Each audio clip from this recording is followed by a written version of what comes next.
Shalom, shalom, bien-aimé de Dieu, que la grâce et la paix du Seigneur soient avec nous et que le Dieu de notre Père, le Dieu de l'évêque Samuel Adé, nous bénisse abondamment. Je me réjouis en ces jours de la grâce qui m'est donnée de partager sur cette plateforme notre repas de séjour et je prie afin que cette exhortation se te trouve en bonne santé. Je voudrais célébrer le nom de l'Éternel pour la vie de tous les différents serviteurs de Dieu, cette plateforme qui chaque jour nous apporte le pain qu'il nous faut pour notre affermissement et pour notre croissance. Alors que Dieu bénisse la vie de ses serviteurs et de ses servantes. Nous sommes aujourd'hui au mardi 15 juillet 2025 et je suis le pasteur Athanas pour le pain de ces jours.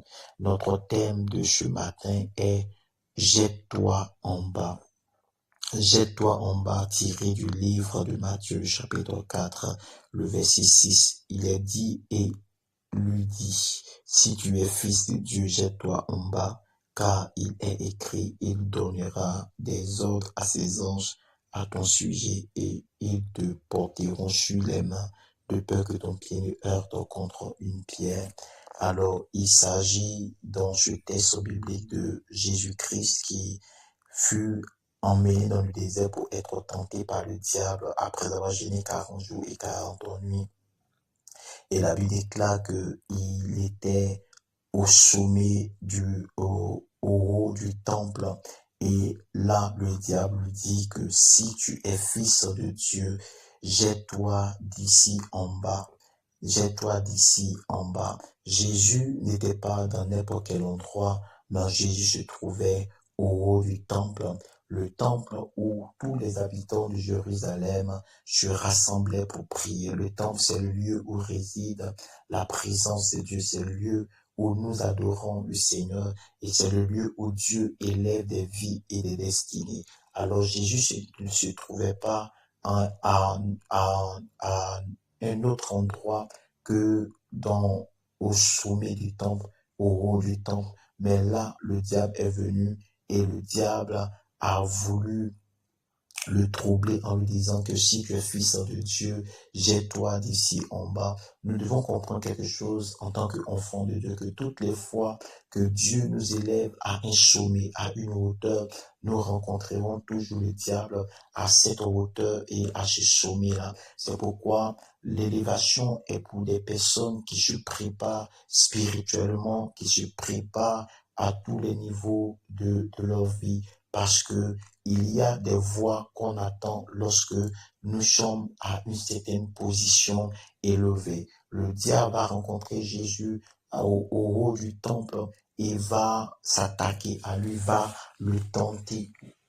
Comme la plupart des enfants de Dieu sont tentés lorsqu'ils se trouvent au sommet de leur vie, lorsqu'ils se trouvent au sommet de leur carrière, lorsqu'ils se trouvent au sommet de leur destinée, il y a le diable qui vient, qui leur dit que si tu es fils de Dieu, vous savez, la plus grande mission du diable, ce n'est pas de nous aider à monter plus haut, mais la plus grande mission du diable est de nous pousser à descendre plus bas. Le diable ne travaille pas à nous amener en haut, mais au contraire, le diable travaille pour nous faire descendre en bas, pour nous faire descendre dans la vallée. La Bible déclare que lorsque Jésus va rencontrer Pierre, il va dire à Pierre, Pierre, avance en pleine eau. Et la Bible déclare que lorsque Pierre a avancé en pleine eau, Pierre a pu pêcher une grande quantité de poissons. Alors quand le diable vient, il ne dit pas à Jésus,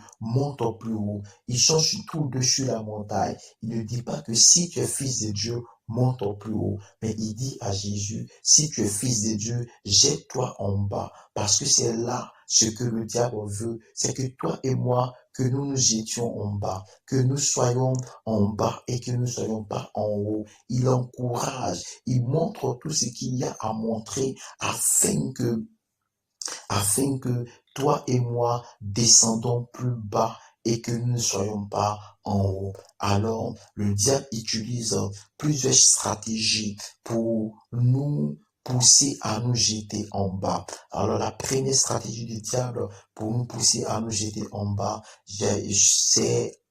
c'est la stratégie du doute de l'identité. C'est-à-dire que le diable t'amène à douter de ce que tu es, devant la face de Dieu. Dès le jour où tu as accepté dans ta vie le Seigneur Jésus-Christ, tu es devenu enfant de Dieu. Tu es né de Dieu et tu vis en Christ. Mais lorsque le diable s'attaque à toi, il s'attaque à cette partie de toi et il te pousse à te demander, est-ce que tu es vraiment enfant de Dieu? Il dit à Jésus, si tu es vraiment fils de Dieu, Jésus est fils de Dieu, que Satan dise que si tu es fils de Dieu ou pas, Jésus est le fils de Dieu, Jésus demeure le fils de Dieu. Et c'est ce que Satan fait chaque jour dans la vie des enfants de Dieu. Tu es fils de Dieu, tu es devenu enfant de Dieu le jour où tu as confessé Christ de ta bouche, mais le diable vient te dire, avec la vie que tu mènes, avec la manière dont tu vis, avec la manière dont tu es, penses-tu que tu es le fils, penses-tu que tu es vraiment enfant de Dieu, comme il a dit à Ève dans le jardin d'Éden? Dieu a-t-il réellement dit pour s'aimer le doute au sujet de ce que Dieu avait dit à Adam et Ève? Alors c'est l'une de ces stratégies que de s'aimer le doute afin que tu puisses commencer à douter de toi-même. Alors je prie afin que Dieu t'aide dans sa grâce à ne pas douter de ce que tu es devant lui. Tu es enfant de Dieu. Tu es enfant de Dieu avec tes faiblesses et avec tes forces. Tu es enfant de Dieu. Que personne ne te dise que personne ne te dise le contraire. Tu es enfant de Dieu parce que tu as accepté dans ta vie le Seigneur Jésus-Christ de Nazareth. La seconde des choses, c'est que le diable te pousse à douter de la voix de Dieu. Et c'est ce que j'ai dit tout à l'heure, c'est ce qui s'est passé dans le jardin d'Éden. Il dit à Ève, Dieu a-t-il réellement dit? Donc lorsque le diable te pousse à douter de toi, vis-à-vis de Dieu, à douter de ta position vis-à-vis de Dieu, le diable va t'emmener à douter également de la voix de Dieu pour toi, de la voix de Dieu par rapport aux promesses faites à ton égard. Dieu fait souvent des promesses à ses enfants et le diable vient pour pouvoir te tromper en te donnant une autre voix qui n'a rien à voir avec la voix que tu as entendue de Dieu. Bien-aimé, ne doute pas de la voix de Dieu. La Bible déclare que ce qu'il a dit, il accomplira certainement.